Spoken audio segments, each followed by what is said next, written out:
Olá, tudo bem? Bem-vindos ao Vida e Teologia Podcast. Chegamos no nosso 13º episódio. E a intenção é sempre fazer teologia de forma simples, prática e intencional para abençoar pessoas e levá-las a servir a Cristo com alegria, com intencionalidade e para a honra e glória do Senhor Jesus.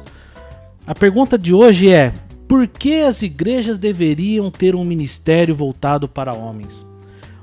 Uma estatística realizada em 2016 diz que quando uma criança assume um compromisso com a igreja, 2% da família se envolve juntamente com ela. Quando uma mulher ou a mãe assume um compromisso com a igreja, apenas 17% da família se envolve juntamente com ela. Entretanto, quando um homem ou um pai assume um compromisso com a igreja, 93% da família se envolve juntamente com ele. Diante de uma sociedade que cada vez mais tem deturpado os papéis da família, do homem, da mulher na sociedade, a igreja está diante de um grande desafio.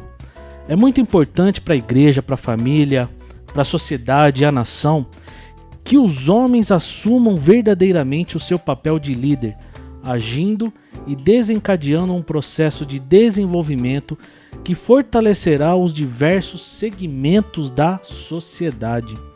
Desenvolvendo o homem, serão beneficiados as esposas, os filhos, as empresas, o país e o mundo. Quando olhamos para o ministério de Jesus, nós aprendemos como ele tratou, valorizou e deu dignidade a mulheres e crianças. Porém, na maior parte de seu tempo, ele caminhou com 12 homens.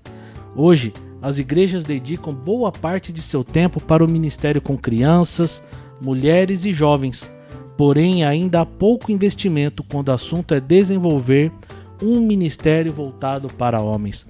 Por isso que o bate-papo de hoje, neste episódio, nós vamos falar sobre o tema Pastoreando e Discipulando Homens, a importância e os desafios de um ministério voltado para os homens na igreja local. Para tratarmos deste assunto, recebo um querido amigo de longa data, já há mais de 15 anos, pastor Lázaro Campos, hoje pastor da Família da Fé daqui de Campinas. Trabalha há mais de 30 anos com homens e aconselhamento de casais. Será uma conversa para dividir histórias, experiências de um pastor que tem este desafio de estar sempre aconselhando homens, casais e famílias. Lázaro, seja bem-vindo a esse podcast, é uma alegria ter você aqui e um prazer ter esse bate-papo com um amigo de longa data. É isso daí, uma longa data, né? Como você falou, mais de 15 anos já, né? Exatamente. O privilégio é todo meu, o prazer é todo meu, sobre um assunto tão relevante, tão importante que nós devemos abordar nesses dias, né? O ministério pastoral, falar de homens, falar de hombridade, falar dessas coisas todas. Muito obrigado pelo convite. Amém. Bom, eu gosto sempre da gente começar conversando a respeito do chamado pastoral. Deus, mediante a sua vontade, ele é criativo na maneira de chamar pessoas para o ministério e cada um tem a sua experiência particular. No seu caso, como você descobriu o seu chamado pastoral? Você se sentiu chamado ou foram pessoas que disseram e chegaram para você dizendo que você tinha esse chamado e isso foi despertado em você? Foram ambas as coisas. Eu senti e alguém me inspirou, né? Inspirou, me motivou, me encorajou a estar pensando a respeito do ministério pastoral. Foi logo no começo da minha conversão, quando eu senti uma vontade de fazer alguma coisa, de ajudar na igreja. Eu já tocava um pouquinho só de violão, de colaborar com as músicas, a liturgia do culto. Até que então eu comecei a sentir mais do que uma vontade, um ardor no coração de fazer mais do que aquelas coisas que se fazia no culto, né? E aí então tive a experiência de ter um pastor muito gracioso na minha vida, no início da minha conversão, que me incentivou. Falou, você não poderia orar neste culto, você não poderia dar uma palavra introdutória, ou naquela época a saudação, né? Eu falei, timidamente, mas fui começando, eu fui pegando gosto, mas eu senti um ardor no coração de fazer mais, mas não fazer mais com uma agenda e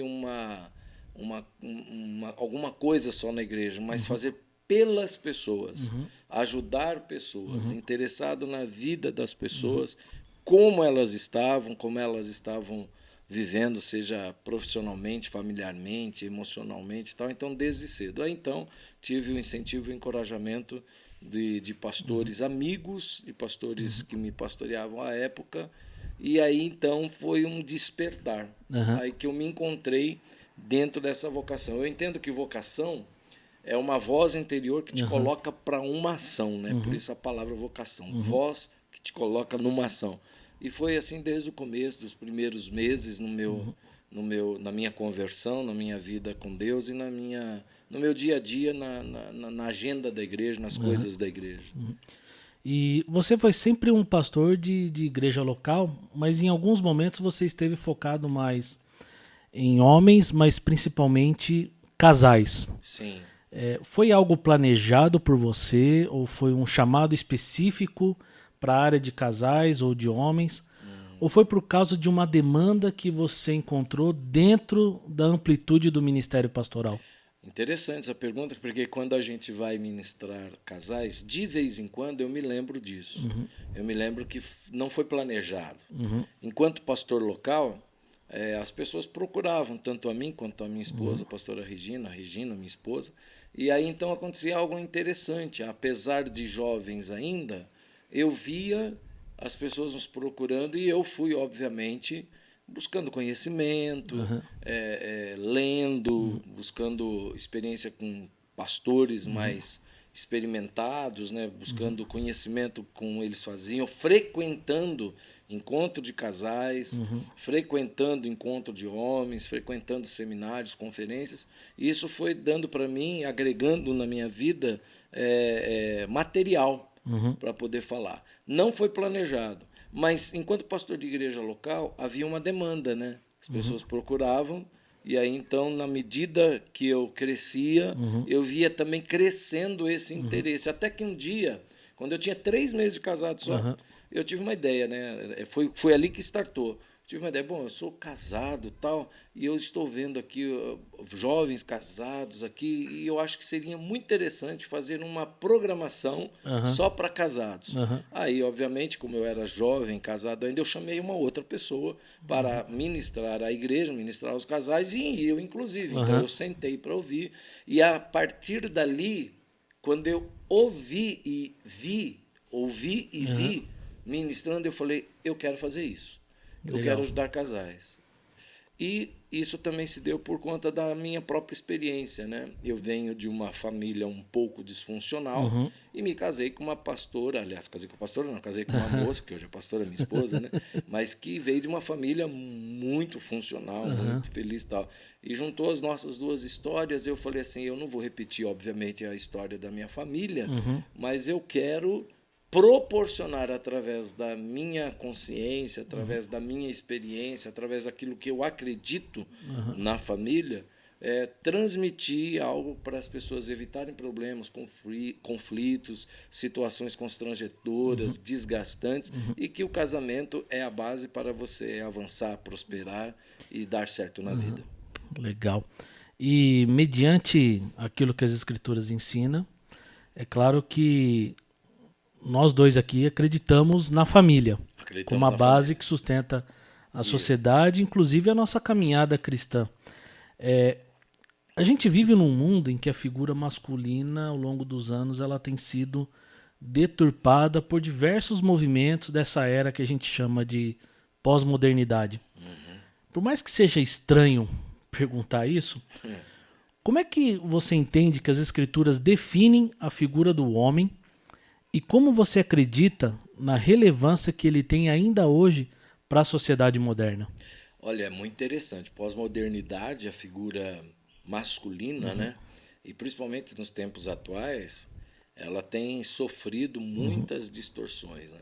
É claro que a gente entende a modernidade, a contemporaneidade das coisas, mas a figura masculina, o homem em si, ele foi feito para ser cabeça. Ser cabeça não significa ser o mandatário, Isso. não significa ser aquele que tem toda a razão. Mas existem algumas funções do homem estabelecidas, e eu estou falando a partir da ótica daquilo que você falou que nós acreditamos, as escrituras, né? Isso. O homem, segundo as escrituras, é aquele... Tem várias características, mas uma das coisas que ele proporciona, por conta da sua estrutura emocional, física, da sua própria psique, enfim, de toda a sua estrutura, ele proporciona segurança, ele proporciona provisão, ainda que a provisão não seja só oriunda das suas próprias mãos. Ele proporciona segurança, ele proporciona provisão, ele proporciona também proteção. Né? São coisas que, obviamente, a gente sabe que a mulher pode proporcionar, não tem problema nenhum. Só que a estrutura que Deus colocou no homem para oferecer isso é uma coisa interessantíssima, não é? Se a gente for puxar da história, era o homem que saía para trabalhar e trazia a provisão, era o homem que defendia a família, ele que tinha que ir para a guerra, entendeu? As mulheres não iam para a guerra. Era ele, por exemplo, que proporcionava, por causa da sua estrutura física, proteção contra qualquer perigo, e ainda é hoje, né? E se não for, tem alguma coisa estranha, né? Se oferecer, né, para ser o protetor da família. Então, o homem, na minha opinião, é isso. E tem uma coisa interessante que as Escrituras vão falar sobre a questão do relacionamento conjugal, né? A palavra de Deus diz assim, através do apóstolo Paulo: maridos, amem as suas mulheres e esposas, como Cristo amou a igreja. Agora eu te pergunto, como é que Cristo amou a igreja? Ele não amou a igreja de uma forma delicada, no sentido assim, não. Ele amou a igreja morrendo, e de uma morte brutal. Né?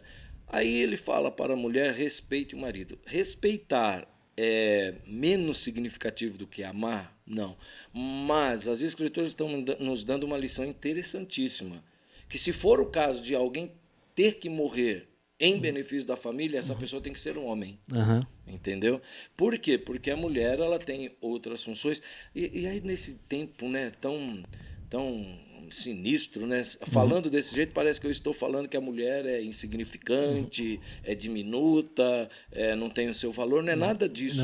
É que sobre os ombros dos homens pesa uma responsabilidade e que, infelizmente, ele não assumindo, aí a mulher tem que entrar num vácuo. Né? E aí que a gente vê depois algumas distorções. Mas quando a gente olha as Escrituras, a gente percebe que o homem tem que ser protetor, tem que dar segurança, tem que dar provisão, tem que dar condições para que aquele lar seja harmonioso.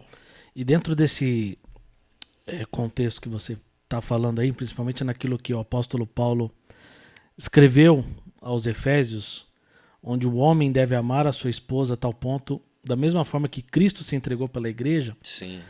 A gente está falando de uma entrega total, sacrificial, incondicional e sacrificial. Agora, hoje tem muitas famílias que sentem a ausência da figura paterna, da figura do homem. Qual é o impacto disso hoje numa família que não tem mais essa figura masculina como as Escrituras ensinam? A gente poderia denominar esse impacto como a síndrome da paternidade ou da orfandade, como alguns gostam de dizer, né? Porque a figura paterna, ela traz uma segurança, ela traz harmonia, e você vê nos dias de hoje, na sociedade moderna, e lamentavelmente, muitas mulheres criando seus filhos sozinhos, muitos, mas muitos, tem no seu registro de nascimento só o nome da mãe. Né? E a ausência da figura paterna... veja, a ausência da figura paterna é tão delicada que a gente vê isso se desdobrando numa adolescência, se desdobrando numa vida adulta e até repercutindo num casamento, num suposto casamento e num provável casamento dessa pessoa que tem essa síndrome da orfandade, essa síndrome da paternidade, que trouxe um vazio. Agora, isso não quer dizer, por exemplo, que a mãe ela não se esforçou, ela não fez o que ela pôde, ela não usou de todos os seus recursos emocionais, financeiros, físicos, morais, éticos, qualquer coisa. Não é isso. Não estou falando que alguém criado pela mãe vai ser ruim, vai ser mal. Mas haverá uma lacuna que precisará ser preenchido, obviamente, por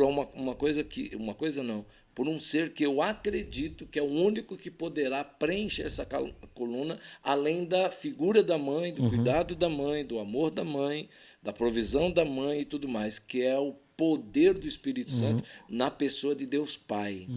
Porque ainda que o pai, o homem, e a Bíblia vai dizer isso, né? Ainda que teu pai e tua mãe te abandone, eu, o Senhor, contudo, nunca te abandonarei. Mas até essa pessoa se sentir acolhida, abençoada, importante e que tem significado para a sua vida, existe uma fase em que ela não vai entender por que algumas coisas. Hoje mesmo, por exemplo, eu estava conversando com a minha irmã, ela tinha alguns senões com relação a uma espécie de orfandade emocional, ainda que nós tivemos pais, pai e mãe, né? Mas o pai teve algumas situações. Por quê? Porque ela não encontrou nele uma resposta para uma dor dela emocional. Então, a ausência não é só porque ele não existe, que ele morreu, ou a mulher criou o filho sozinho. É a ausência mesmo vivo. Ou seja, ele não assumiu a responsabilidade. Alguém disse uma vez, né? É homem para fazer, mas não é homem para cuidar. E aí cria-se uma situação muito complicada para a vida de uma criança, de uma família e tudo mais. Legal.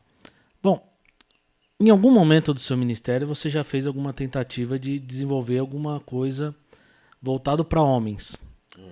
Dentro desse seu foco na área de casais, você já deve ter dedicado o seu tempo voltado específico para os homens. Como foi essa sua experiência e quais foram os maiores desafios que você encontrou? Uma vez nós tivemos uma experiência que foi, na verdade, um laboratório. Nós comumente somos chamados, eu e Regina, para ministrar nos casais, igrejas, conferências, seminários, né? E aí teve uma ocasião em que a liderança daquela igreja, num encontro de casais, um retiro de casais, que falou, eu gostaria, num momento, que separasse homem de mulher. E eu falei, caramba, legal, eu acho que é interessante, importante, significativo. Aí eu falei assim, vamos fazer uma experiência? Vamos falar para homens na ótica feminina. Você vai falar para os homens o que a mulher espera de um homem. E eu vou falar para uma mulher, para as mulheres, o que um homem espera das mulheres. Foi uma experiência muito interessante. Isso foi experiência para nós. Não sei se foi tão bom para eles, mas foi. Porque é óbvio que os homens, quando ficaram sabendo que ia separar, eles falaram, legal, a gente vai poder falar um monte de coisa, tal. E o pastor Lázaro vai falar um monte de coisa e tal. Quando eles chegaram lá, e elas chegaram lá, e viram que era o homem que ia falar para elas e uma mulher que ia falar para eles, e depois a gente trocou, né? A gente tinha meia hora, a gente tinha uma hora. A gente trocou, eu falo meia hora para elas e você fala meia hora para eles, e depois a gente troca, tal. A experiência foi tremenda. A gente fez isso uma ou duas vezes. Mas foi muito legal. Porque quando eu cheguei para falar para eles, ele falou assim, eu falei, tá tudo bem, pessoal? Eu falei, a gente tá tudo em caco aqui. Arrebentado. E quando ela chegou lá, a Regina, e aí, meninas, tudo bem? Tomara que ele conserte as coisas lá com os homens, porque aqui a gente tá arrebentado. Foi muito bom. Mas é interessante que falar para homens é muito diferente para falar para mulheres. Porque a cabeça de um homem é muito diferente da cabeça da mulher, a estrutura emocional é muito diferente da estrutura de ambos, né? E eu aprendi que para falar para homens, você não pode entrar na superficialidade, porque você não cria conexão. Você tem que criar uma conexão para o homem se sentir à vontade no que vai ouvir e no que vai perguntar também, naquele momento. Então é muito legal, muito interessante. Uhum. Legal. Dentro da... Eu nem sei se eu respondi a sua pergunta. Qual foi a sua pergunta mesmo? Volta lá, só para eu pegar um fio que eu estou pensando aqui. Como foi sua experiência e quais foram os maiores desafios? Tá, o maior desafio para falar para homem? Isso. O maior desafio para falar para homem é a resistência mesmo de homem falar abertamente daquilo que ele tem de dor. Homem é mais difícil de falar mesmo. Mulher, eu acho que ela encontra um pouco mais de segurança. Por isso que eu falei da conexão. É um desafio falar porque eles acham, nós achamos, que somos todos iguais e não é verdade. Os homens têm sentimentos, os homens têm emoções, tal, mas é a resistência para se abrir. O homem tem muito mais resistência para se abrir. Por exemplo, quando um casal está com dificuldade, sempre, se não, não vou dizer 100%, mas mais de 90%, quem toma a iniciativa para tentar resolver a situação é sempre a mulher. Porque para o homem, ou está tudo bem, ou ele não tem... ele não é proativo para resolver. Ele sabe que tem a situação, mas ele não vai atrás. Então ele tem resistência. Essa é uma dificuldade e um desafio. É furar essa bolha da resistência. E é interessante, você tocou num ponto aí interessante, porque quando a gente olha para a igreja, tem muitos homens ali que são ocupadíssimos, empresários, profissionais independentes e alguns até líderes bem-sucedidos, inteligentes, hábeis, esforçados. Mas muitos líderes dizem que os homens são mais difíceis de alcançar do que as mulheres. É um ponto que você tocou agora. Né? Isso torna um ministério de homens mais complexo do que parece. E por que eles são mais complicados de se envolver do que as mulheres? Por que então se torna um processo árduo desenvolver um ministério só para homens? E só para colocar aqui duas coisas num campo só. Esses encontros de homens devem ser reduzidos a apenas testemunho, churrasco, futebol, oração e pronto? Não. Bom, a primeira coisa que você colocou é interessante, porque alcançar... tem vários fatores, né? Mas... e até questões sociais, emocionais e bastante espiritual, bastante situações espirituais. Mas eu acredito que é muito por causa da autossuficiência. Porque o homem tem a figura, né, de ter que ser a pessoa forte da casa, forte da relação. E a vulnerabilidade, ela não é para todos, não. Porque a vulnerabilidade de abrir uma situação delicada e que precisa de uma interferência de um agente externo, que, por exemplo, o pastor, o conselheiro, o psicólogo. Então, essa autossuficiência precisa ser quebrada. Ela tem um pontinho de orgulho também. Né? Nós somos, por natureza caída, orgulhosos. Então, não é só por churrasco. Agora, a gente precisa criar uma estratégia. Então, o churrasco é uma estratégia. Futebol é uma estratégia. Né? Uma roda de amigos é estratégia. Um social na igreja é uma estratégia. Uma festa é uma estratégia. Para quê? Porque o homem ele tem que ser atraído naquilo que ele gosta. Né?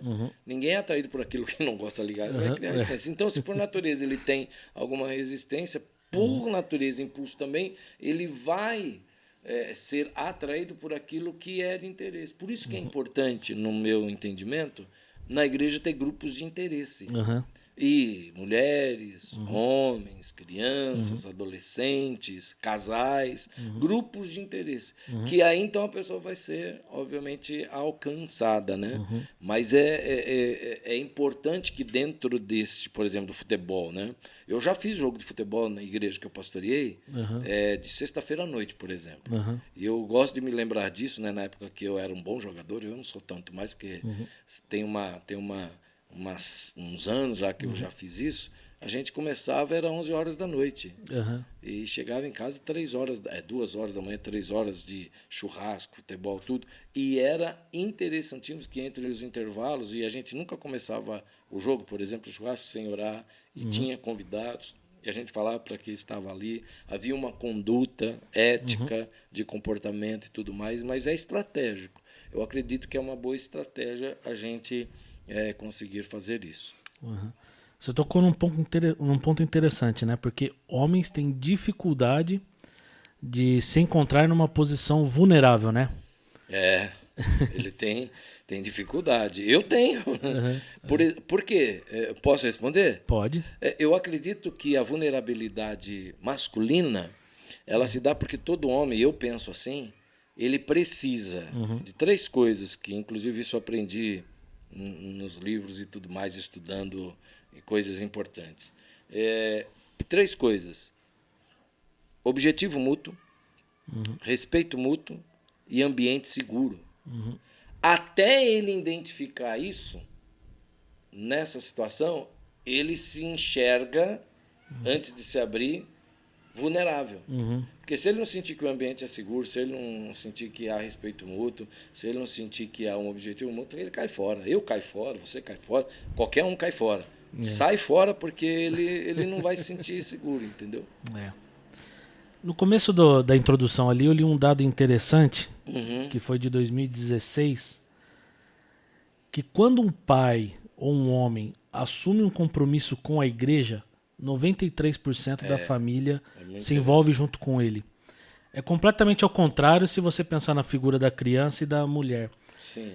Quais são as razões pelo qual o homem que serve e tem compromisso com a igreja leva toda a família a se envolver?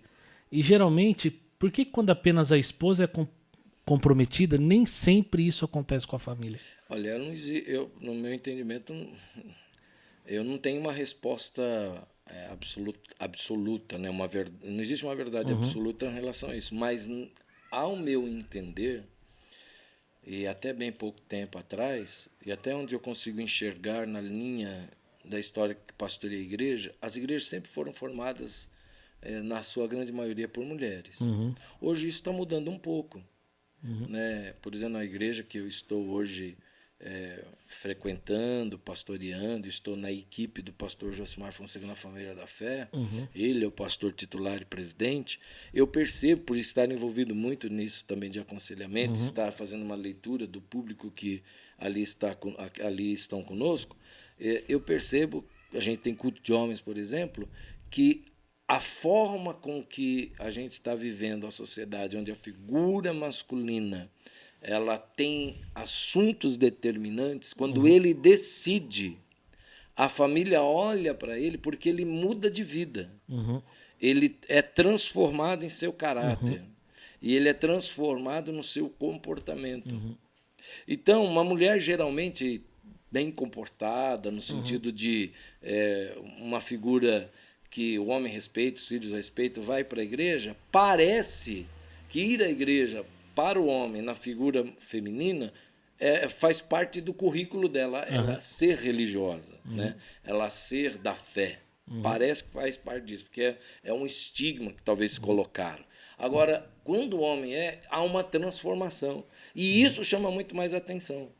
Isso chama a atenção dos filhos, isso chama a atenção da esposa, isso chama a atenção da família, isso chama a atenção das pessoas que estão ao redor daquela família. E aí, eu acredito que é mais fácil exatamente por causa do testemunho. Porque um homem transformado, ele é violentamente mais eficaz do que uma pregação no púlpito.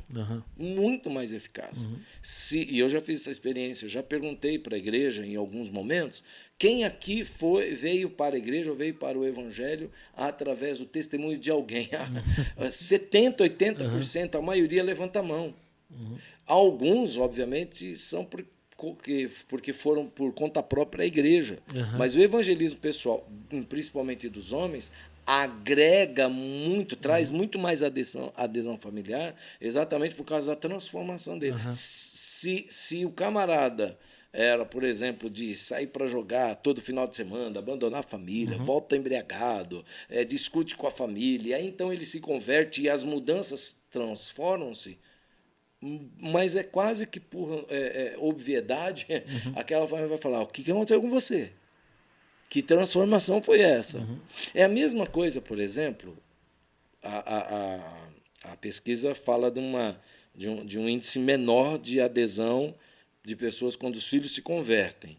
Mas, por exemplo, se um filho é adicto, né, viciado em drogas, e está vivendo de uma forma dissoluta, e ele se converte numa igreja, automaticamente aquela igreja se converte junto, porque vê a libertação de um filho e percebe o quê? Que aquela transformação, aquela mudança de caráter, aquela mudança de decisões importantes foi por conta de que ele frequentou em algum lugar. Estou sendo muito longo nas respostas, né?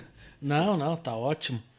E é interessante você falar isso, porque a figura do homem, ela se torna um referencial para toda a família, né? Toda a família. Então, é o que você falou, um homem transformado se torna referência. Exatamente. É uma mudança de homem, de princípio, de pai, de marido, valores. de valor, né? O cara era desonesto, começa a ser honesto. Mentia para a esposa, não mente mais. Batia violentamente nos filhos, castigava de forma injusta, não faz mais isso porque houve uma transformação. Chama a atenção de todo mundo. E acho que quando a esposa olha para o marido e vê ele transformado, eu falei, opa, o que está acontecendo com esse homem, né? O que está acontecendo com esse homem? O cara era violento, se tornou carinhoso. Mentiroso, se tornou verdadeiro. E uma mulher presta muito mais atenção nisso do que o homem, né? Porque quando Exato. acontece com a mulher, às vezes o homem demora muitos anos para cair a ficha, cair a ficha que a mulher mudou, né? Que a mulher mudou. Há algum tempo eu li uma frase que diz assim, o seu sistema formador de discípulos está perfeitamente projetados para produzir os homens que estão ocupando os bancos de sua igreja ou não. Estamos formando homens para serem ativos em suas igrejas e famílias assumindo lideranças, ou homens apenas para ocupar os bancos das igrejas? Por que ainda há pouca estratégia para formar homens que sejam líderes, não só na igreja, mas nas suas casas? Há um vácuo aí bem interessante, né? Existe uma doideira das pessoas quererem encher a igreja, né? Não é um pastor que não queira ver a sua igreja cheia. Tá maluco que se isso não ocorrer, né? Quer a igreja cheia. Agora, eu acredito porque dá trabalho. Então, o trabalho que se dá de formar líderes e formar discípulos demanda tempo, demanda esforço, tem situações as quais elas são complicadas. Né? Eu acredito que não existe outra forma do que não seja discipulado. E o discipulado, existem vários métodos, né? Você pode absorver, qualquer pastor tem uma visão de discipulado, mas o homem, quando ele se converte, ele precisa saber o que ele vai fazer. Uma pessoa que se converte homem, o que ele vai fazer. E existe também uma questão do homem, quando você está falando, a gente precisa fazer uma diferenciação de homem na sua faixa etária. Porque um homem de 20 anos pensa muito diferente, jovem, né? Diferente do que um homem casado, jovem também. Né? As necessidades, por exemplo, de um homem solteiro é uma, as necessidades de um homem casado é outra, um homem com filhos pequenos é uma, um homem com filhos adultos é outro, um homem quase ou na terceira idade é outras necessidades. Mas a questão do discipulado independe da idade. Independe da faixa etária. Por quê? O discipulado, para se parecer com Cristo, ele deve ser desde o momento em que ele se converteu. Porque esse é o padrão, esse é o modelo. O modelo não é o Lázaro, o modelo não é o Dani. Nós podemos ser exemplos. Isso. A gente pode ser exemplo, imita a fé lá do Dani, imita a fé do Lázaro, né? Imita, porque foi isso que Paulo falou, né? Ser de meus imitadores como eu sou de Cristo. O modelo de Paulo era quem? Cristo. Isso. Então, modelem Jesus e faça como Paulo está fazendo, porque o que ele faz tem tudo a ver com aquilo que Jesus faz. Então, a gente precisa de modelagem e de discipulado, para que a gente possa não só fazer pessoas para serem crentes, homens crentes dentro da igreja, mas discípulos e liderarem. E aí tem princípios, né? Tem princípios e valores. A gente precisa rever os nossos valores, porque, por exemplo, um valor, verdade, uma pessoa que vem do mundo mente pra caramba. Então, quando ele vem para Cristo, ele precisa mudar um valor. Sim. Enganava. Não vai poder mais enganar. Ah, você tem um negócio e só fazia coisas escusas. Olha, então o Evangelho nos ensina outra coisa. É. Então, por isso que precisa do discipulado, para que o verdadeiro homem, aquele que nasceu de Cristo, ele precisa de mudanças. Tem um livro do Bill Hall que chama Conversão e Discipulado. Uhum. E ele trata as duas questões como algo indissociável. Você não separa a conversão com o processo. Porque quando a pessoa tem um encontro com Jesus, ele tem que entrar num processo. Já de imediatamente ele tem que entrar num processo de discipulado. Por quê? Porque a transformação ela é gradual. Exatamente. Né? O processo de regeneração para uns é mais lento do que para outros. Isso. Né? Interessante. Se os pastores, então, devem discipular homens para serem líderes no lar e na igreja, como é que isso se difere, na tua opinião, como discipular as mulheres? Para um pastor, existe diferença e cuidados na maneira de pastorear um homem e uma mulher? No meu caso, por exemplo, quando a gente vai aconselhar casal, pode ser tanto eu quanto a Regina. Quando a gente vai aconselhar, ou alguém me procura, uma irmã, ou me procura, eu encaminho para a Regina. Quando um homem a procura, ela encaminha para mim. Então, eu diferencio por vários cuidados que a gente tem que ter. Né? E não que a gente não saiba o que dizer. A gente sabe o que dizer. Mas por segurança de ambos, por ética pastoral, por princípios bíblicos, todas as coisas são lícitas, mas nem todas convêm. Isso não quer dizer que eu não possa falar em algum momento, aconselhar em algum momento uma irmã querida da igreja, ou a Regina, um irmão querido da igreja.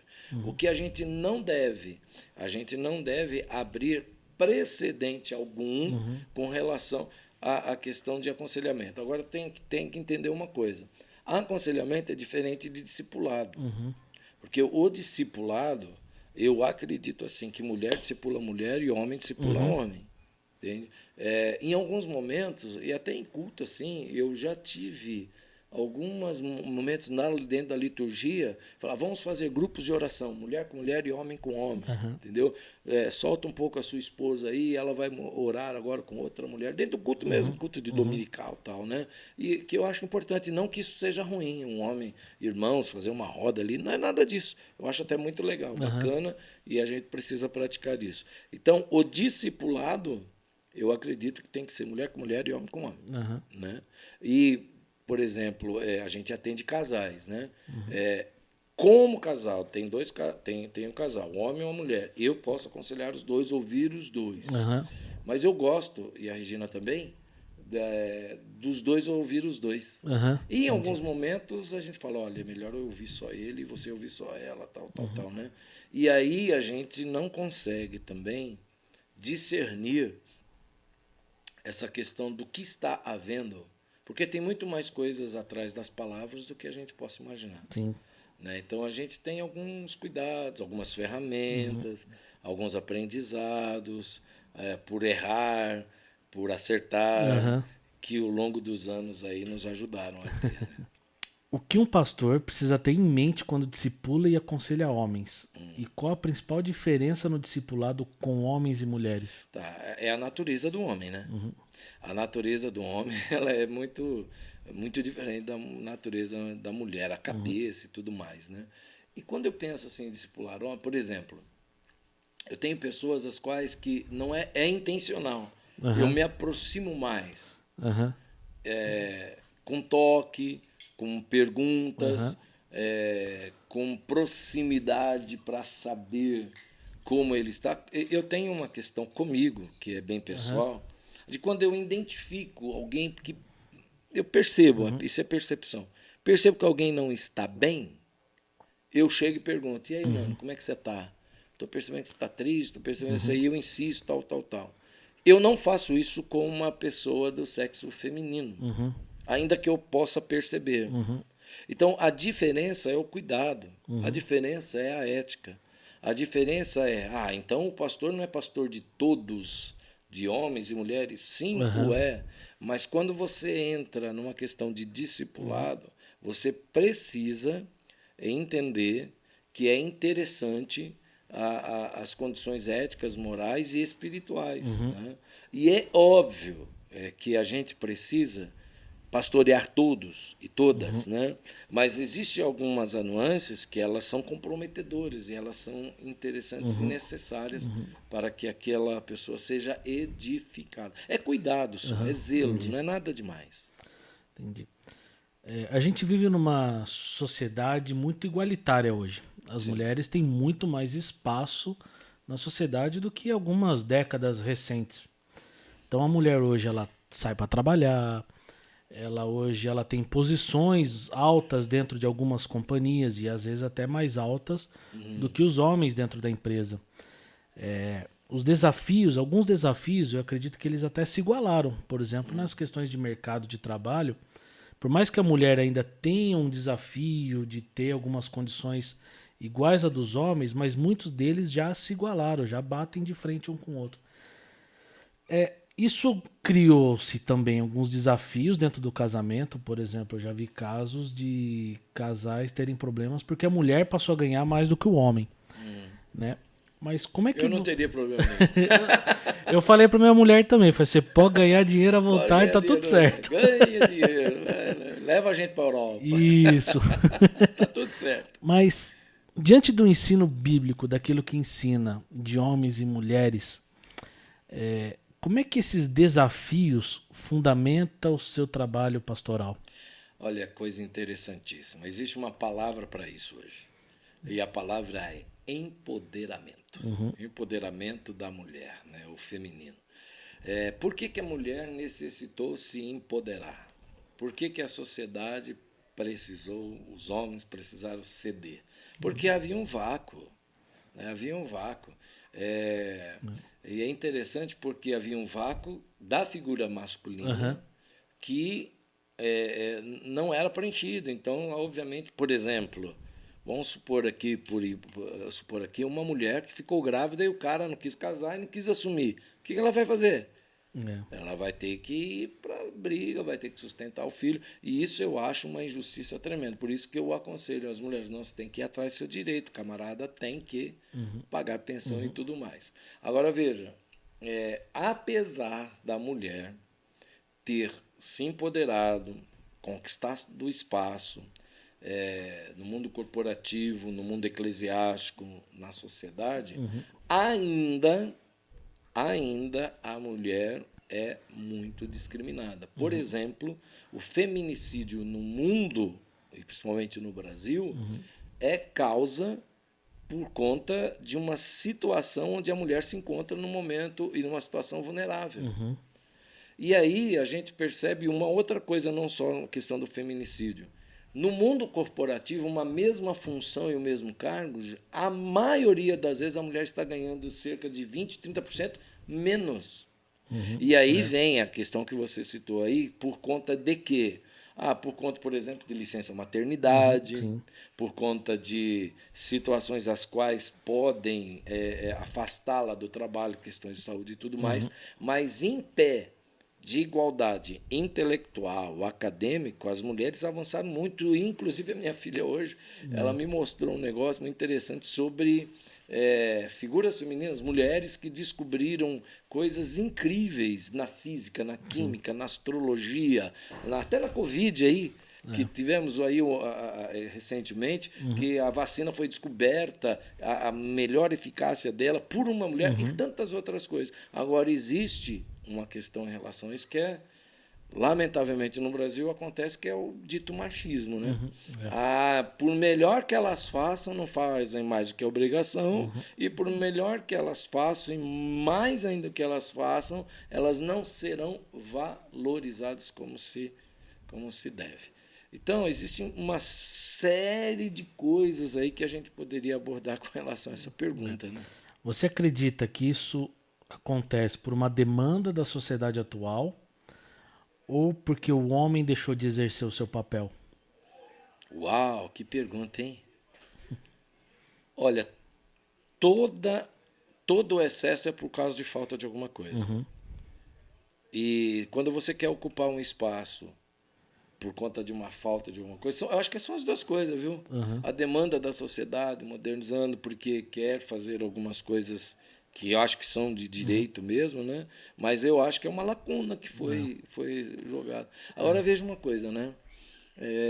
Eu não vejo problema, não acho que está errado, muitos podem até pensar o contrário, mas a figura da mulher, pelo que a gente olha nos textos bíblicos, o homem saía para trabalhar, mas quem governava a casa era a mulher. Aí o cara só trazia o recurso lá. Cara, eu costumo dizer, quem grita mais alto aqui em casa? Sou eu, já vou! Porque o governo está sobre as questões. Ela decidia as coisas da casa, né? E acho que tem um ponto... Só uma coisa que eu estou me lembrando agora. Deus chegou até a interferir num casamento de Abrão e Sara. Sara mandou embora a Agar com seu filho Ismael. E ela, não quero, manda embora essa mulher, tal. E Abrão ficou chateado. E Deus falou assim, obedece Sara.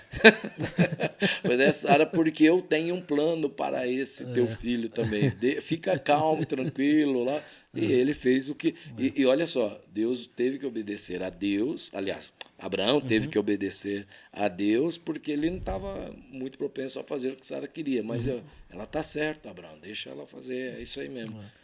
E tem um ponto muito interessante nesse cenário, que muitos lares hoje, o homem não consegue mais suprir a família sozinho, né? E necessita que a mulher saia para trabalhar. Isso. Então tem esse cenário que hoje também... A mulher muitas vezes sai para trabalhar para complementar a renda do lar, isso, né? E tá tudo certo. Você acha que tá tudo certo ou não? Eu acho que tá tudo certo. Tá ótimo. Eu falo para minha esposa, você pode ganhar 10 vezes mais que eu, que tô super feliz. É verdade. Eu acho que tá tudo bem mesmo. A gente tratou um pouco de aconselhamento e lá no começo você falou um pouco da resistência do homem buscar aconselhamento, buscar ajuda, né, de se sentir mais vulnerável. Se abrir, né? Por que essa dificuldade? É uma questão de orgulho do coração humano? É uma questão de medo de, vamos dizer assim, de levantar a poeira de algumas coisas que precisam ser tratadas? Qual é a principal razão que você sente do homem ter mais medo de buscar ajuda? Olha, a razão pelo qual um homem pode ter mais medo é porque ele quer... não vou dizer esconder, ele não quer se sentir fragilizado. Porque quando você procura ajuda, você tem que admitir uma coisa. Não estou conseguindo resolver isso aqui. E não é todo mundo que está preparado para revelar suas fraquezas. Então, por conta disso, eu acredito que há uma... Não vou dizer só orgulho, né? É que orgulho é a raiz, né, de tantas coisas, né? O orgulho precede a queda, né? Mas é por conta de que você ser confrontado numa fragilidade precisa um pouco mais de maturidade. Eu não estou falando que maturidade tem a ver com idade, porque eu conheço pessoas que com 18 anos são mais responsáveis que um homem de 50. Mas é por conta da fragilidade. Ele não gosta, homem algum, gosta de se sentir no campo da fragilidade. Isso lhe causa insegurança. E o que vão pensar de mim? O que vai ser da minha vida se alguém descobrir essa minha fraqueza, essa minha fragilidade, essa minha impotência emocional, né? Essa minha dor. Então, eu acredito que é isso, que as pessoas têm medo de mostrar suas fraquezas, de mostrar sua vulnerabilidade. Eu conheço não, né? Conheço assim de ouvir, de às vezes cumprimentar outro, mas um pastor presbiteriano. E ele disse assim, não confie em um homem que não se revela vulnerável, que só confessa vitórias, que só consegue resolver as coisas no tapa e arranca diabo na unha. E eu fiquei pensando, falei, interessante. Por quê? Porque esse homem não vai entender a sua fraqueza. E quando você confessar alguma, falar, que isso, é frescura. Né? E a gente sabe muito bem, principalmente nos tempos atuais, que não tem problema nenhum confessar as suas fraquezas e se tornar vulnerável. Pelo contrário, eu eu tenho certeza, e pelo menos isso eu tenho vivido. Quando eu vejo um homem confessar, pedir perdão, reconhecer uma fragilidade, reconhecer uma vulnerabilidade, reconhecer que ele não consegue, para mim, essa pessoa se tornou mais nobre. Por quê? Porque ela está colocando para fora algo que ela não... para mim, isso é humildade. E quando alguém se revela humilde, eu olho as Escrituras e vejo escrito assim: aquele que se humilha, Deus exalta. Não é aquele que é humilhado, porque humilhado você é, eu sou, todo mundo é. Não é? Os humilhados serão exaltados. Não é isso que a Bíblia diz, não. A Bíblia diz que aquele que se humilha será exaltado. Aquele que admite, né, vulnerabilidade, fraqueza, fragilidade. Então, eu acredito que o homem tem essa dificuldade, a peça masculina, né, o homem, né, o macho, de se tornar frágil, porque ele acha que isso é coisa de mulher. Né, e não é. É uma coisa que o torna forte. Né? Aliás, eu acredito que, se não estiver enganado, obviamente foi Paulo que disse assim, que o poder de Deus se aperfeiçoa na fraqueza. Sua esposa, ela é sua companheira de ministério, então ativamente ela participa da sua vida ministerial e está junto com você. 30 anos casado com essa moça, tá vendo? Linda. 30 anos, vou fazer agora em abril. E ela é sua parceira que está ali junto, te ajudando e servindo, e até no pastoreio da igreja. Ela tem se especializado na área de psicanálise e psicoterapia. Exato. Como é que essa especialização dela tem influenciado você e te ajudado na área de aconselhamento? Eu imagino que vocês trocam bastante figurinha nas coisas que ela está aprendendo. E dentro das dificuldades que você encontra, provavelmente ela, por essa especialização, possa estar te ajudando. O quanto que isso tem sido essencial para você? É uma figura, Regina, viu? Um dia desses a gente estava deitado para ir dormir, conversando e tal, e ela falou assim para mim: olá, me fala um pouco sobre a sua infância. Eu olhei para ela, eu falei: como é que é o negócio aí? Eu falei: você vem querer fazer laboratório comigo depois de 30 anos de casado, filha? Vai plantar batata, vai fazer laboratório com outro, o que é isso? Contar da minha infância. Ela se especializou em casais e famílias, ela tem uma pós-graduação em psicopedagogia, oh meu Deus, como é que chama? Não é psiquiatria, meu pai, fugiu a palavra. Psicoterapia? Psicoterapia, né? Ela é psicanalista e veio querer fazer psicanálise comigo, não deu certo. Né? Ela tem me ajudado muito a essas pós-graduações que ela tem feito, ela está na segunda já, e é interessantíssimo, porque isso agrega tanto para a gente se autoconhecer, porque antes de você, quando faz... Porque todo analista tem que ser analisado, né? Todo psicólogo tem que ter um psicólogo, todo psiquiatra tem que ter um psiquiatra e assim por diante. Todo pastor deveria ter alguém que o pastoreia, né? E assim seja, e assim por diante. E aí, então, isso tem colaborado demais. Somos casados há 30 anos, temos ajudado casais e famílias, pessoas que nos procuram, e a gente percebe que a área acadêmica agregou demais na área espiritual e nos deu condições de ajudar melhor e nos autoconhecer. Além de ela se especializar nessa área, pela graça, bondade de Deus, eu também estou terminando agora a minha pós-graduação em neuropsicologia. Aí sou eu que faço o laboratório com ela, entendeu? Que eu faço algumas perguntas, inclusive treinamentos que eu tive na área de desenvolvimento humano, e que vai como perguntas retóricas de um casamento. E não é não, é para arrancar dela informações psicoterapêuticas. Mas tem agregado demais, tem sido benção, tem sido muito assertivo essa condição que Deus tem nos dado a graça de entrarmos. Legal. E dentro desse seu estudo que vocês têm feito, né? Quando você pega o que você tem aprendido e olha para a palavra de Deus, como é que as duas coisas elas têm se complementado? Porque eu acredito que quando você estuda a psicanálise, ela vai te ajudar nas questões do ser humano. Psíquicas, né? Mas aí, quando você olha para a palavra de Deus, ela entra nas questões da alma, né, do espírito. Então, como é que a gente as duas tem coisas descoberto uma coisa incrível, Dani.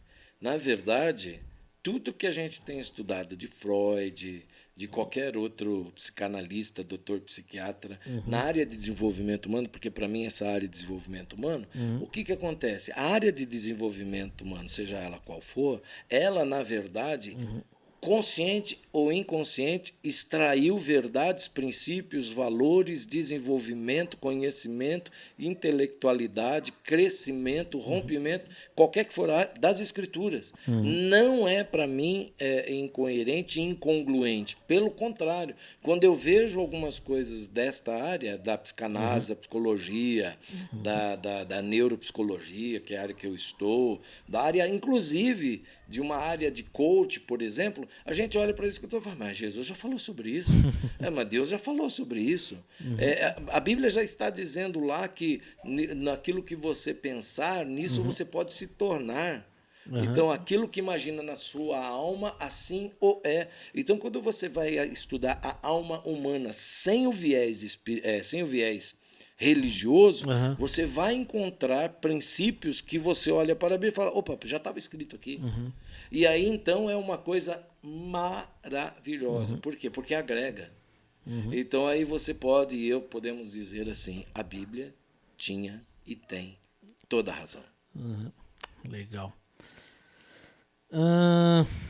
A gente falou bastante de aconselhamento de casais, de homens, de mulheres. Há mil questões que a gente precisa meditar quando você vai aconselhar homens e mulheres. Você gasta mais tempo com o homem ou com a mulher, ou depende do caso, ou numa situação, ambos devem ser tratados? Eu gasto mais tempo com a minha mulher. Ai, Jesus. Bom, hoje, se você está falando assim no meu dia a dia? No seu dia a dia ou dentro de uma situação de conflito dentro do casamento? Muito interessante. Eu tenho sido procurado por muitos irmãos, muitos homens que não estão legal, que não estão bem. Então, dentro dos conflitos... Na verdade, hoje, por conta da especialização da Regina, ela, se for contar nós dois, ela está sendo muitíssimo mais procurada do que eu. Eu sou, como é que vou dizer, o efeito colateral. Ela é muito procurada por mulheres, e aí a gente chega à conclusão que, bom, precisamos conversar com seu marido. E aí eu entro na parada, entendeu? Então, por tabela, eu sou o efeito colateral do que a Regina está fazendo. Mas na questão do meu andar na igreja, nas agendas, no dia a dia, eu tenho sido alguém acessado para coisas, às vezes profissionais, emocionais, não tanto casamento, mas quando chega na área de casamento, quando eu chego e percebo que na área profissional, a área emocional não está boa, é porque o casamento precisa de um ajuste, de um alinhamento e correção de alguma rota. Legal. Bom, e vamos lá, uma pergunta que sempre fica no ar. Qual é o limite entre um aconselhamento e a busca por uma terapia?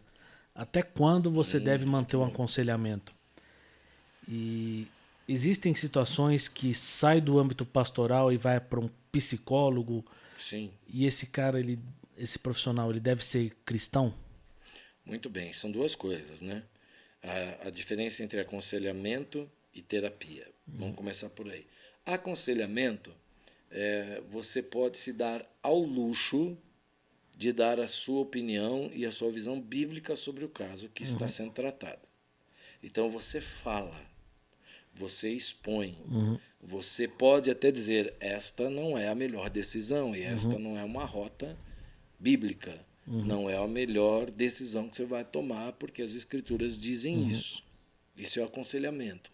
Você tira o aconselhamento bíblico e o aconselhamento pastoral, ela tem uma origem que são as escrituras. As escrituras vão balizar a conversa que está sobre a mesa. Ok.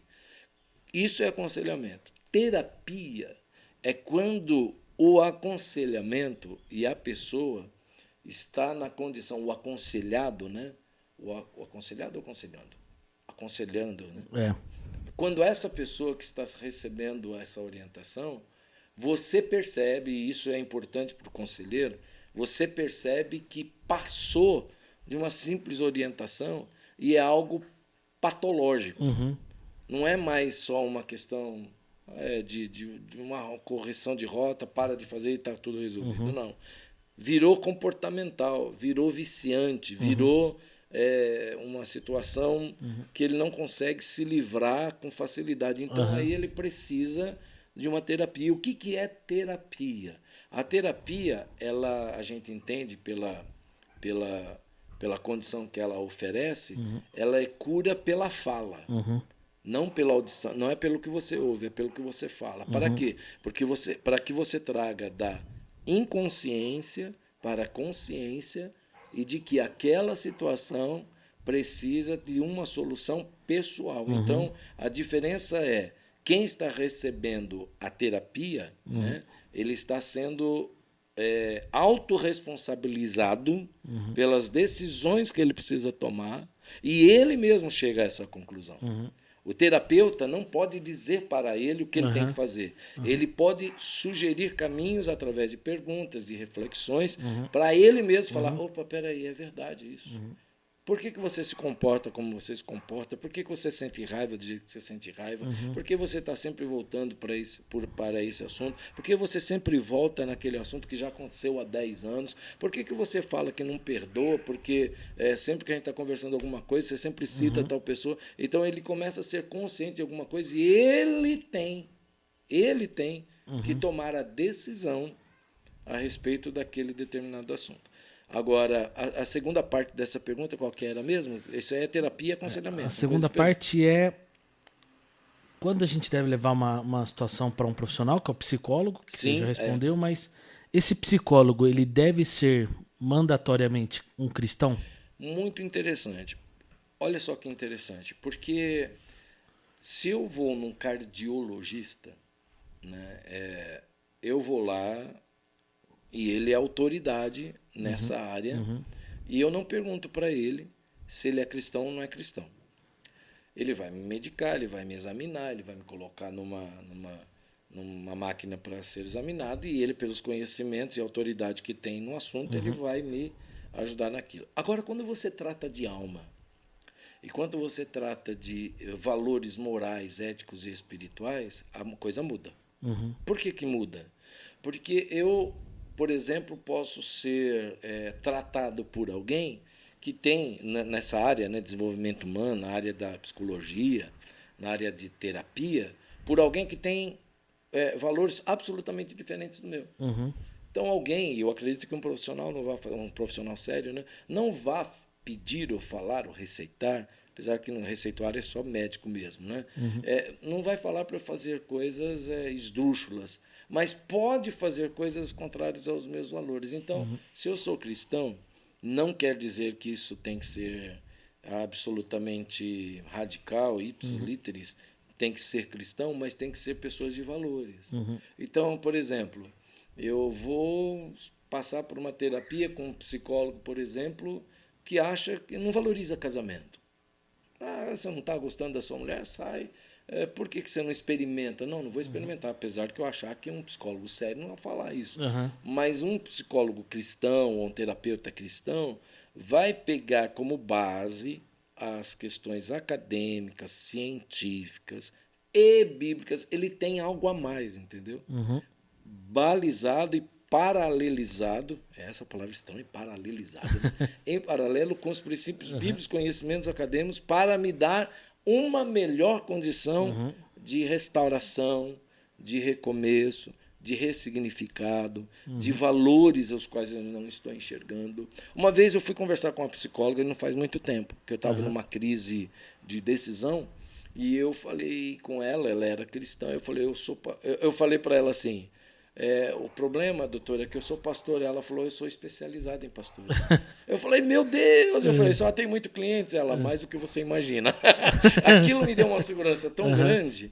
E eu falei, verdade. Aí eu contei um pouco da história naquele momento com ela. Ela falou assim, eu queria só te falar uma coisa. Espiritualidade não é responsabilidade de ninguém, nem de teu filho, nem de tua esposa, nem de teu pastor, nem da sua igreja. Espiritualidade é responsabilidade tua.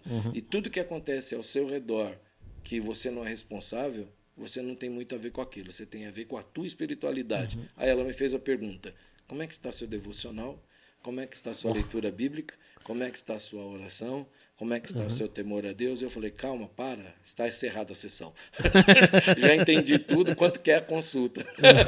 Entendi em uma. Em uma. Ela não foi analisar por trás das palavras. Ela pegou o negócio. Eu falei: camarada, eu agora que descobri, olha só. Uma que não é. Está ouvindo o pastor, ela entendeu. Uma profissional que não tem os mesmos valores, o que ela ia falar para mim? Desculpe, ela não ia entender o que eu estava sentindo. Ela discerniu. Você se distancia. Olha só o que ela falou. Sabe qual é o seu problema? Você imagina o que ela falou para mim? Você parou de fazer devocional. Não, ela falou isso, mas ela falou assim: você está como muitos estão. Você apertou o botão do piloto automático. Porque a gente aprende a fazer, Dani. A gente aprende a dirigir, a gente aprende a orar, a gente aprende a pregar, a gente aprende. E aí a gente liga o piloto automático e fala: eu vou fazer. Entendeu? Mas não é uma coisa mecânica. Você falou um ponto interessante, porque muitas vezes o ministério torna a gente um ativista. Exato. E esquece da gente que a gente precisa tratar também a nossa alma. A nossa alma, exato. É por isso que o pastor tem que ser pastoreado. Entendeu? É uma coisa muito interessante isso. E a espiritualidade é responsabilidade minha. Mas nós precisamos ser cuidados também. Precisamos prestar conta. Você, quando precisou tomar uma decisão, você procurou ela para entender algumas questões para que você pudesse tomar alguns passos. Resposta. E mais uma vez você me disse uma frase que é a seguinte. E eu disse? Você disse para mim. Na hora da crise é sempre bom termos alguém para ligar. Uau. Qual é a importância disso? Bom, no meu caso, pastor, no meu caso, ser humano, como qualquer outro, eu acho que é um pronto-socorro. Todo mundo um dia, raras exceções, não vão precisar de um pronto-socorro. E a gente precisa de pronto-socorro emocional. Tem que ter um telefone 23 que você possa ligar. A hora que for. E qual que é a importância disso? A importância disso é protetiva. Ela é protetiva e redentora. Te protege de fazer alguma besteira, porque a ponto de fazer uma besteira, se você se lembrar de que você pode ligar para alguém, né? Eu fiz uma vez uma experiência com um rapaz que ele tinha um problema de vício. Eu falei assim: se você um dia sentir vontade de novo de cheirar, de fumar, liga para mim. Esse é meu celular, a hora que for. Irmão, esse cara deu tanto trabalho que mais de mês ele me ligava 3, 4 horas da manhã. Pastor, tô com vontade de cheirar. Pastor, tô com vontade de injetar. Pastor, tô isso. E quando deu uma semana ou duas, eu já estava de saco cheio. Desculpa a expressão. Eu falei: caramba, como é que eu vou ajudar esse camarada? Foi eu quem... A gente não pode reclamar daquilo que a gente permite, né? Exato. Daquilo que a gente tolera ou permite ou liberou. Eu falei: eu quero tomar um café com você. Onde você está agora? Aí teve um dia que eu saí. Eram umas 2h30, 3 horas da manhã. Onde você está? Estou em tal lugar. Vamos, eu vou te pegar e a gente vai tomar café. Eu fiquei com ele até 8 horas da manhã. Falando. De repente ele se debruça na mesa, que era numa padoca, e dormiu. Eu deixei ele dormir um pouco, assim, o cara falou: e aí? Eu falei: não tá legal. Deixei ele dormir uma meia hora, fiquei ali, tomei meu café, tal. De repente ele acordou, levei ele para casa, dormiu até as tantas da tarde. Nunca mais ele me ligou e ele se firmou na igreja. Qual que é o segredo disso? Não sei. O segredo disso foi apenas alguém disposto a ouvir. Então, quando você fala de alguma coisa que está disposto a ouvir, mesmo com sono, mas que você tem o ambiente seguro, o respeito mútuo, e você tem o objetivo mútuo de ajudar um outro, cara, e isso só é possível com quem você tem aliança. Aliança de amor, aliança de caminhada, aliança de socorro e tudo mais. Significa que ouvidos e corações abertos, alinhados com Deus, é maior do que a necessidade que você tem de falar? Peraí. Gostei do negócio, já elaborei uma pregação sobre esse negócio. Vamos lá. Os seus ouvidos e os seus corações abertos, alinhados ao amor de Deus, Sim. É maior do que a sua necessidade de falar? É maior. Porque Porque quando você tem... quantas vezes eu quis falar, mas ouvindo eu fui curado. Porque muitas vezes, escute isso, isso é interessante. Isso vai servir para alguém aí. Ó. Muitas vezes, ouvindo alguém, você tem a cura para si. Quantas vezes eu ouvindo o outro, eu tinha respostas para mim. Por quê? Porque a Bíblia fala claramente, né, que eu usarei os meus profetas por símiles, diz as Escrituras. O que é símile? Similar. A história que o outro está contando pode ser a sua história. Você fala, cara, camarada, eu estou passando por isso. Quantas vezes alguém veio me procurar falando de um problema que estava passando e eu estava passando a mesma coisa. E aí eu respondia para ele, falei, bom, vou responder para ele, mas não sei como. Aí respondia, falei, peraí, se o que eu falei serve para ele, eu vou experimentar também. E deu certo. É uma coisa maluca isso, é uma coisa só Deus para explicar na eternidade. Legal. Agora, a gente aí, 2020 para cá, passou por um período complicado que foi da pandemia. Uau, isso foi mesmo. E um dado preocupante dessa pandemia que a gente tem percebido é o consumo de sites adultos que aumentaram em 60%, especialmente no público masculino. Isso foi divulgado por um dos principais portais a respeito disso. E o número evidencia o risco do vício, o que tem preocupado profissionais da área de saúde. Né? Infelizmente, essa é uma área que pega muitos homens. Né? A gente teve um caso recente, alguns anos atrás, que vazou uma informação de muitas lideranças de igreja nos Estados Unidos que tinham problema com isso. Certo, é verdade. Como é que a igreja deve tratar essas questões dentro das comunidades locais que têm atingido muitos homens e muitas vezes elas são imperceptíveis na vida de muitos? Olha, uma das coisas que facilitou a grande escalada da pornografia é isso aqui. Sim.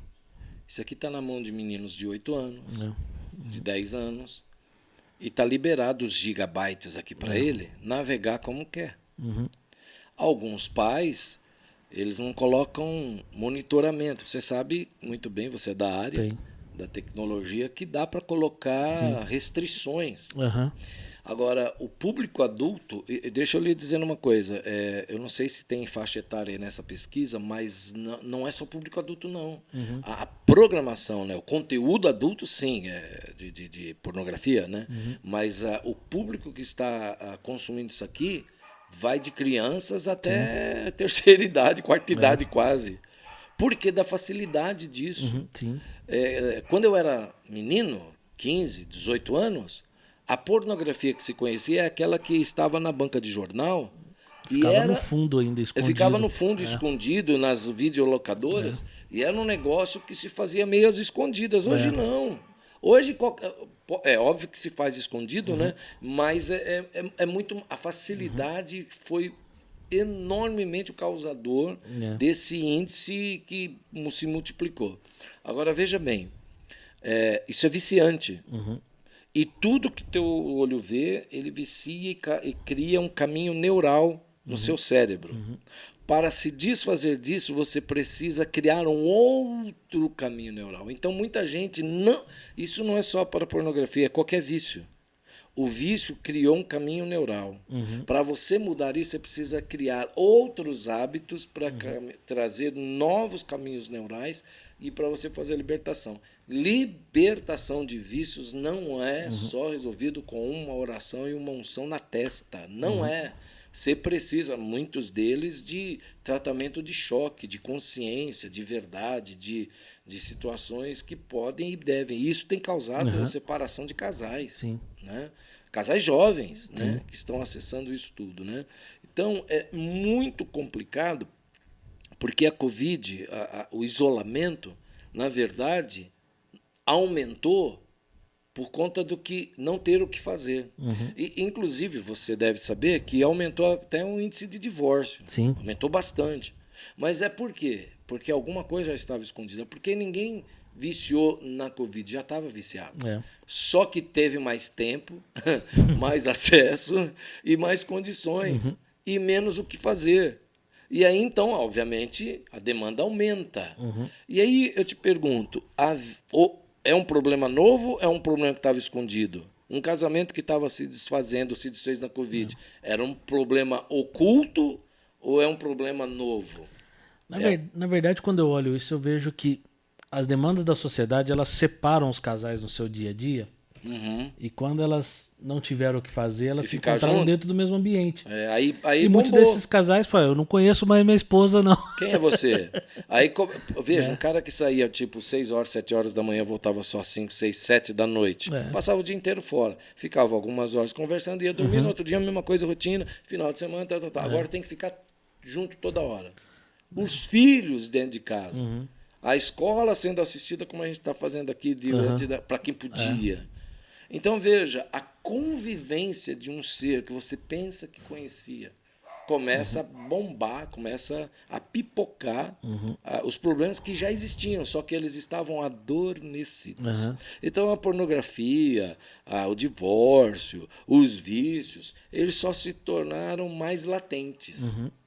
E aí pipocou. E aí a igreja precisa atuar nisso também, porque isso daí cria uma demanda para pós-Covid dentro das igrejas.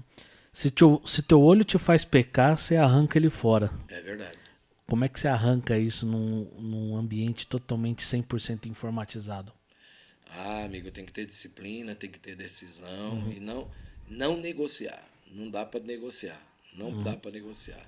É tempo, por exemplo, crianças e adolescentes têm que ter restrição de tempo, restrição. Porque dá para fazer isso. Dá para fazer isso. Os celulares, os mais simples, dá para fazer, restringir, colocar tempo para navegar em YouTube, Facebook, Instagram, TikTok, que é o que está mais bombando por aí. Dá para você estabelecer tempo e o celular até desligar e não navegar mais, entendeu? Então, a facilidade da tecnologia e todo pai quer ter, obviamente, a conexão com o filho, está aqui, o problema está aqui, entendeu? Eu conheço pais que são radicais, que a filha só vai ter celular com 18 anos. Aí essa criança, né, esse menino, a menina vai para a escola, todo mundo tem celular e ela não. Aí ela começa a sofrer o que lá dentro? Bullying.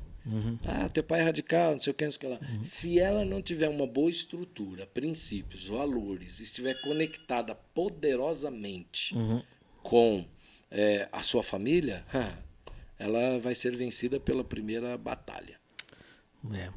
Outro resquício aí da pandemia que teve é que 1 em cada 4 mulheres foram vítimas de algum tipo de violência doméstica. Isso significa que são cerca de 17 milhões de mulheres no Brasil que sofreram com violência dentro do seu lar. Como é que a igreja, no caso do homem ser um membro de uma comunidade local, pode ser um instrumento de Deus para denunciar esses abusos? Só a disciplina eclesiástica lá é suficiente? No caso desse membro que cometeu o abuso ser membro de uma igreja local, só a disciplina é suficiente? Ou como recuperar algo que chegou a um nível de agressão física? Olha, são duas coisas distintas e eu vou te dizer o que eu faço. Quando chega uma situação onde eu estou atendendo e houve violência física, porque relacionamento abusivo não é só violência física, é violência psicológica, violência verbal, encarceramento, falta de provisão e um monte de outras coisas. São várias, né? Que você pode entrar com processo, inclusive, né, a respeito dessa situação. Como isso explodiu muito na pandemia, o que houve? É aquilo que a gente estava falando, né? Havia um problema e potencializou-se. Agora, a igreja precisa entender um negócio. Violência doméstica, pedofilia e alguns outros assuntos de natureza, dessa natureza, elas não são, como é que fala? Fórum eclesiástico. Elas são fórum jurídico, é criminal. Então, eu recebo um casal e a mulher está com o olho roxo, braço quebrado, eu preciso dizer, não é assunto pastoral, isso é assunto do seu advogado. O cara está arrependido, está tudo, falou, olha, mas isso é complicado. Então, a mulher, ela precisa denunciar. Agora, eu sei também que para denunciar, ela precisa de um mínimo de segurança.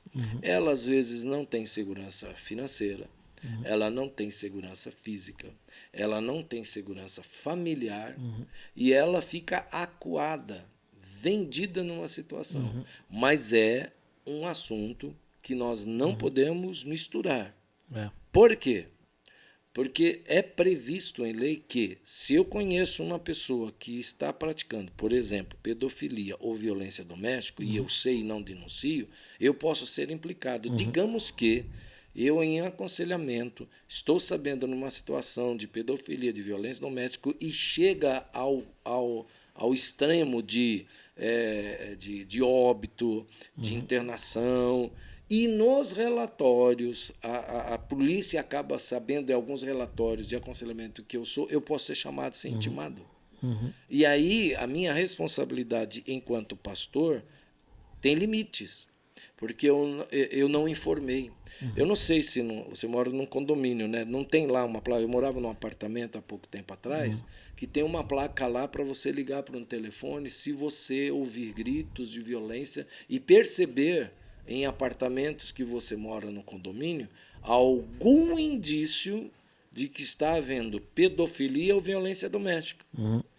Porque você precisa denunciar, a gente precisa ajudar as pessoas a se enquadrarem dentro das leis e dos princípios bíblicos. Não sei se respondi. Respondeu. Né? Mas eu penso assim, a pessoa não pode ficar isenta da responsabilidade de ouvir um crime e ficar quieta.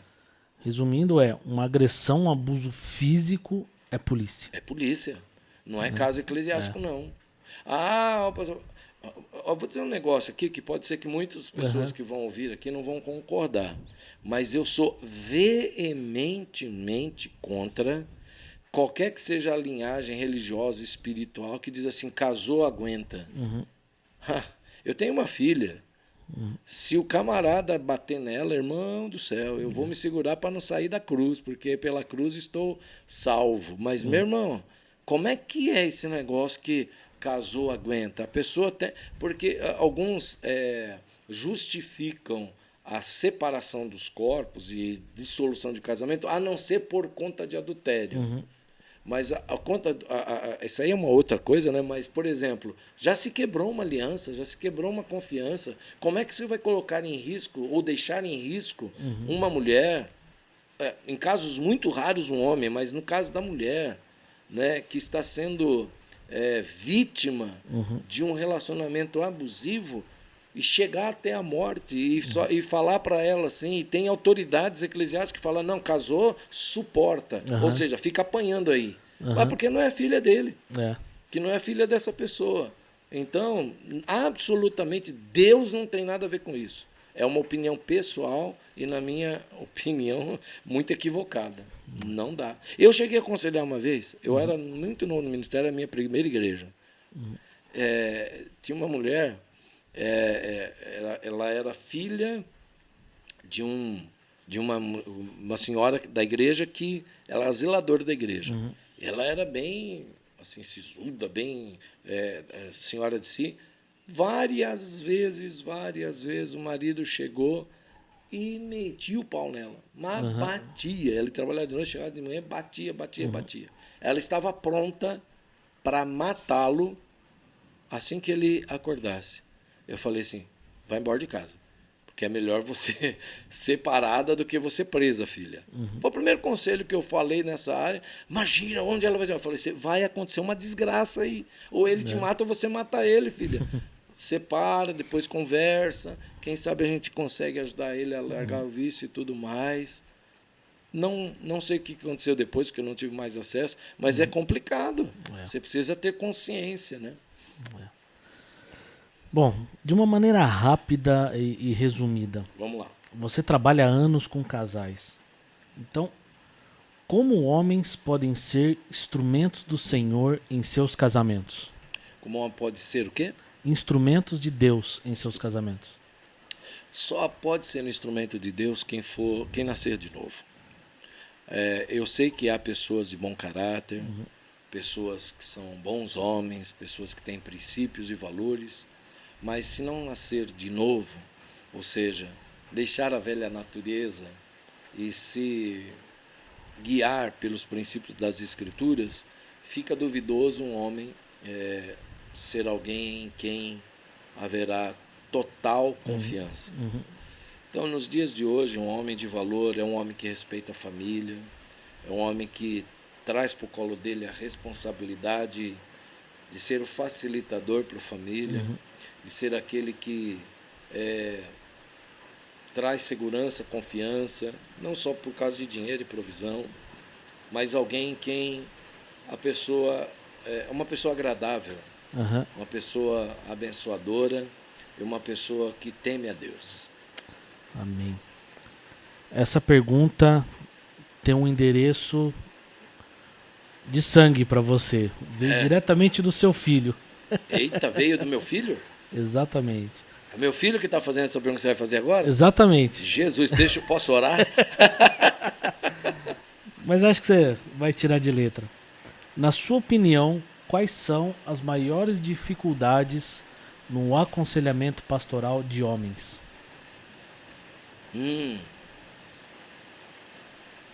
Muito interessante. Eu vou conversar com ele depois, viu?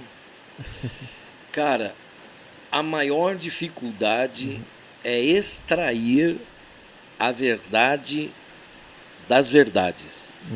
Porque o homem, ele, quando está em aconselhamento, por exemplo, comigo, a experiência que eu tenho não é que ele esteja mentindo, mas ele está... Eu esqueci a palavra psicanalítica que usa sobre isso, mas eu não sei se é sublimação. Acho que não é isso, não. Mas tem mais, extrair mais e além daquilo que são aquelas palavras. Porque eu percebo que algumas mulheres são mais diretas, elas chegam e pá, é isso. Homens, para você extrair, ele enrola, faz uma coisa assim. Então, na minha opinião, a maior dificuldade é buscar a verdade do que ele está falando. Porque ele não é que floreia, eu esqueci a palavra técnica para isso, mas você furar essa bolha do que está por trás daquilo que ele está dizendo, entendeu? E alcançar o coração. Então, com isso eu quero dizer que é alcançar o coração, eu quero ouvir o coração dele. E o coração, a Bíblia não diz assim, né, que a boca fala do que o coração está cheio. Mas como o homem fala muito daquilo que também não está com o coração, você tem que discernir o que é alma e o que é coração. É essa briga que eu tenho quando eu tenho que ter a escuta atenta. Porque uma coisa é você escutar uma pessoa, outra coisa é você ter escuta atenta. E escutar não para responder. Você está me fazendo pergunta, eu estou respondendo. Mas se é numa terapia ou se é num aconselhamento, é perguntar e ouvir para entender. Deixa eu entender, por que ele está respondendo isso? Porque, o que tem por trás disso? Essa é a maior dificuldade. Legal. Uma última pergunta aqui. Tem uma conversa com o Júnior depois. Uma última pergunta antes de um bate-pronto é: qual foi o homem e o episódio mais marcante do seu ministério e por quê? Uau! Olha, pode ser dois? Pode. Mas o mais marcante foi o pastor Taborda. O pastor Taborda foi aquele que me enviou, né, me consagrou ao ministério. Foi pelas mãos dele que eu fui ordenado ao ministério pastoral. Ele já não está mais entre nós. Ele me marcou porque ele me ensinou com muita profundidade e através da simplicidade, da humildade, mas do caráter e do temor a Deus, o que é servir sem ser leviano, sem ser interesseiro, sem ser uma pessoa que precise fazer para ser reconhecida. Mas ele me ensinou, sem saber até de muitas coisas, que você precisa ser antes de fazer e antes de ter. Precisa ser um homem de Deus. E quando ele ia para a oração, quando o pastor Taborda ia para a oração, quando ele chegava para mim com alguma instrução, alguma orientação, era quase que Deus falando, no sentido de, não, sabe, é voz de Deus. É uma coisa espetacular. E o porquê? Porque ele tinha... O temor que ele tinha de fazer as coisas como deveriam ser feitas, é difícil encontrar. O segundo homem, e eu tenho outros atuais, mas que você está falando da jornada, né? Foi o camarada que me apresentou para Deus. Um me ordenou e outro me apresentou.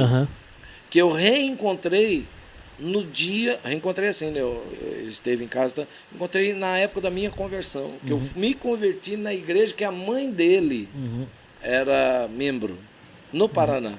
E um dia eu ouvi lá, eu falei, eu lembro desse homem. E ele contou a minha história. E eu falei para ele que eu estava querendo ser pastor. E por que foi marcante?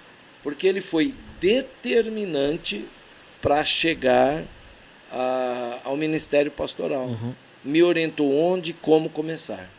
Então, esses dois homens, Reinaldo Schmidt e pastor José Francisco Taborda. Maravilha. Bom, para a gente terminar, vou fazer um bate-pronto. Bate-pronto? Rápida, resposta rápida. Meu Deus. O livro da Bíblia que você mais gosta? Sem dúvida, é o livro de Salmos. 3 pregadores que você gosta de ouvir? Uau! 3 pregadores que eu gosto de ouvir? Eu gosto mais do que 3, né? Mas eu vou citar 3. Eu gosto muito de ouvir o meu pastor atual, Josimar Fonseca. Eu gosto de ouvir muito o pastor Hernandes Dias Lopes. E eu gosto de ouvir um camarada... Ele é pastor, mas é um pastor jovem, mas por causa das reflexões dele, é o Rodrigo. Só que é Rodrigo o que mesmo? Eu esqueci o sobrenome dele. Ele tem o Ministério AME em São Paulo. São Paulo não é nem São Paulo, é em São Paulo. O camarada tem reflexões tremendas, assim, tem podcasts, tem canal no YouTube. Esse é os 3 atuais, tá, que eu costumo ouvir. Obviamente, por obviedade, o pastor Josimar, eu estou sempre com ele, é o pastor da igreja e tal. E eu gosto muito da agilidade que ele tem de trazer aplicações. A forma com que ele aplica é muito interessante. Hernandes Dias Lopes, da profundidade teológica, que me apetece também, e o Rodrigo da atualidade, de falar sobre... E eu gosto do Rodrigo porque ele gosta de reflexões, como eu gosto, a respeito do livro de Salmos. E é o livro que eu mais gosto da Bíblia. Legal. Um livro que marcou sua vida e sua caminhada cristã? Um livro? Até separei aqui. Ó. Esse aqui, ó. Como é que é o nome dele? Ofendido Nunca Mais. Ofendido Nunca Mais. Ó. Ofendido Nunca Mais. Esse livro é o último livro que eu estou lendo, já estou acabando. Já li uma vez, estou acabando a segunda. A.B. Uber, Ofendido Nunca Mais. A responsabilidade do soldado ferido no processo de sua cura e restauração. Aquilo que eu falei lá, eu aprendi, não aprendi tardiamente, graças a Deus, que a responsabilidade da cura é minha, a responsabilidade da minha espiritualidade é minha. E a ofensa, um outro livro muito parecido com esse daqui, muito embora com um viés um pouco diferente, é Isca de Satanás, de John Bevere.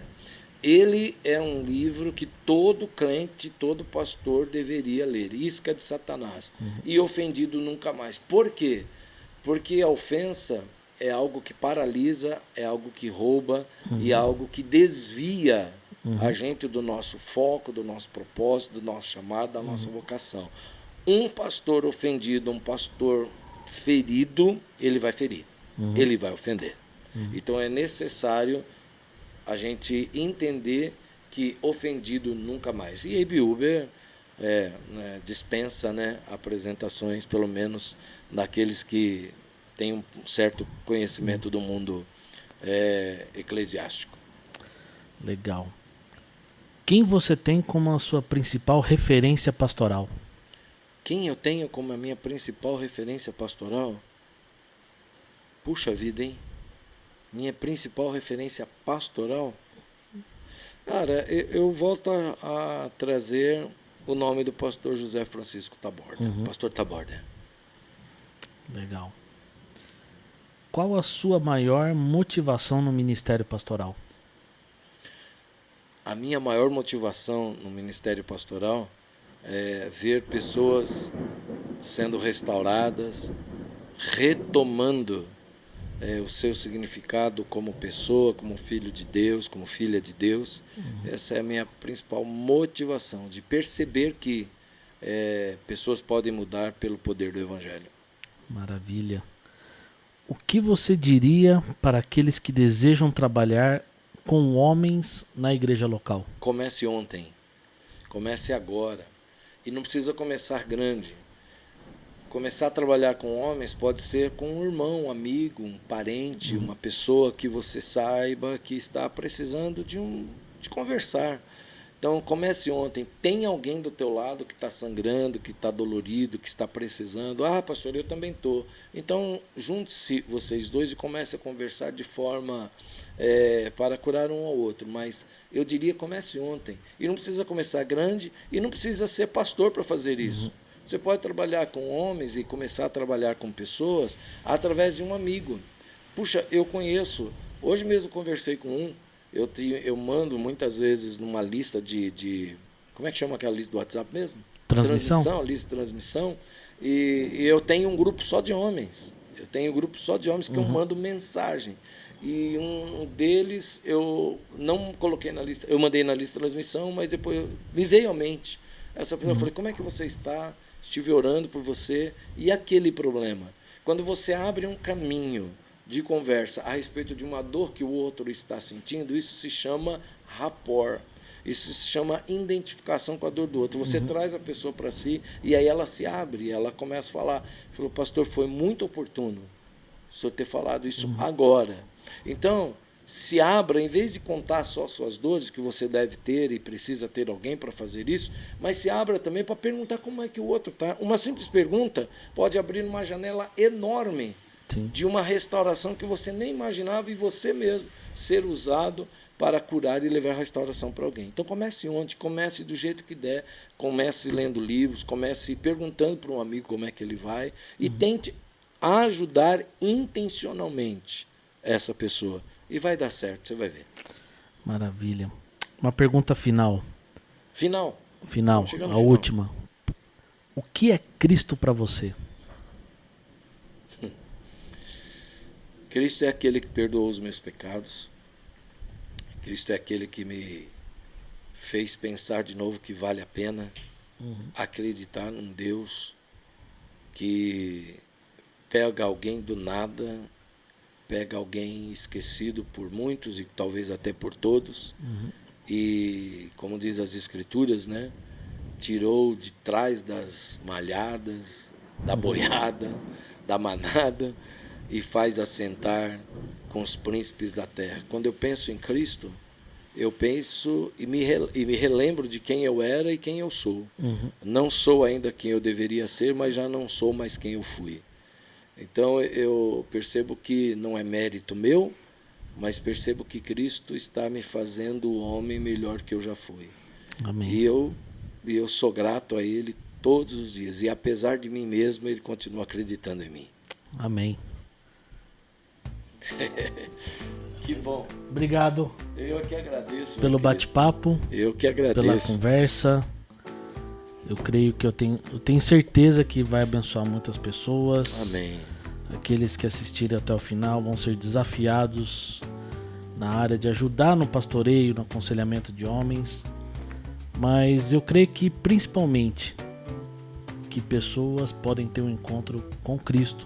É verdade. Através desse bate-papo. E se alguém sofre em alguma área da sua vida, eu acho que esse bate-papo pode ser encorajador.